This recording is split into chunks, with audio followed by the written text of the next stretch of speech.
wiggle and they wobble. They're jelly artworks. Sam Bumpus and Harry Parr give their imagination free rein. Their jellies depict anything from London tourist attractions to maps that are nearly 2 meters wide, or edible sculptures that glow in the dark. No idea is off limits. But I hope now what we're doing is we're spearheading, bringing back jelly how it's meant to be. So really good ingredients, really fresh fruit, and also moulded jelly. We just try and be creative and think on a very broad spectrum of what you can do with food. We think about architecture, we think about the performance, how people approach the food.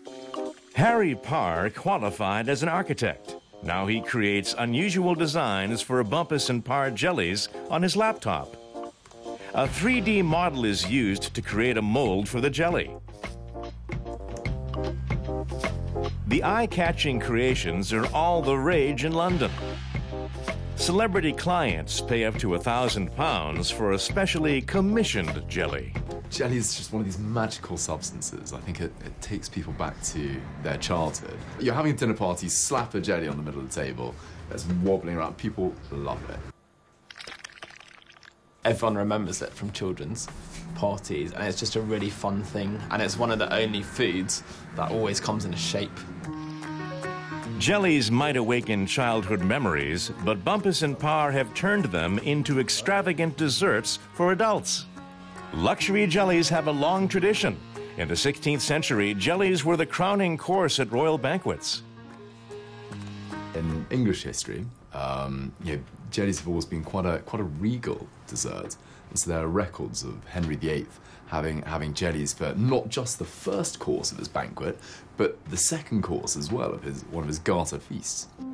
Like the cooks at the court of Henry VIII, Bumpus and Parr use only the finest ingredients.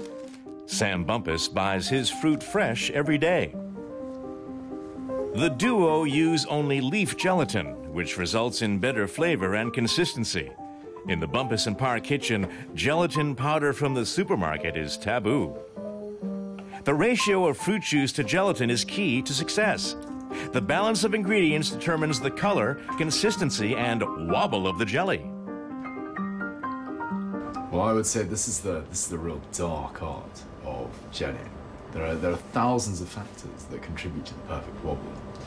If I gave you one recommendation, though, it would be to use the minimum amount of gelatin possible, but use just enough to get it to stand up, and that will give you the most exquisite wobble. The wait is over. The finished jelly will keep for 8 hours at room temperature. But first, it has to be removed from the mold in one piece. After over 2 years in the jelly business, Bumpus and Parr have perfected their technique. Now they're on the lookout for new challenges. At the moment, we're working on just the theoretical basis on making the biggest jelly in the world ever.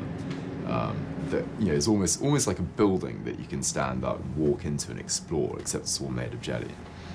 Whether that actually happens remains to be seen. But for now, the miniature versions created by these talented jelly makers are a sound success.